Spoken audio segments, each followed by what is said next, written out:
তোমরা কে কে এরকম অন্ধকার রাস্তা দিয়ে সন্ধ্যাবেলায় গেছো বলো তো? আমরা দেখো অন্ধকার রাস্তা দিয়ে কলা বাগানের মধ্যে দিয়ে যাচ্ছি বাড়ি। এই দেখো পুরো কলা বাগান শুনশান। আর পিছনে রয়েছে কে? এই যে এই দুটো। আর এই দেখো আমরা অন্ধকার রাস্তা দিয়ে যাচ্ছি, মনে হচ্ছে যেন ভূত পিছন থেকে এসে চেপে ধরবে।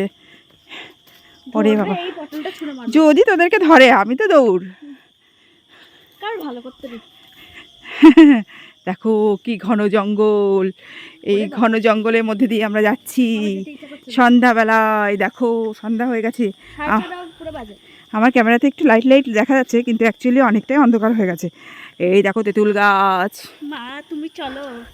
এই দেখো কি ঘন জঙ্গল। ওরে বাবারে, আমারই তো ভয় লাগছে। এই দেখো শিয়াল ডাকছে, মনে হচ্ছে সেই রাত গহীন হয়ে গেছে, একটু একটু চাঁদের আলো দেখা যাচ্ছে। দেখো ঘন জঙ্গলের মধ্যে দিয়ে আমরা এখন, দেখো ক্যামেরাতে অনেক আলো দেখা যাচ্ছে, কিন্তু এত আলো নেই, অন্ধকার হয়ে গেছে। হ্যাঁ ঠিক ঠিক ঠিক, ক্যামেরা ফ্ল্যাশ লাইট জ্বালানো আছে বলে একটু আলো ধরে নিচ্ছে। এই দেখো ঘন জঙ্গল।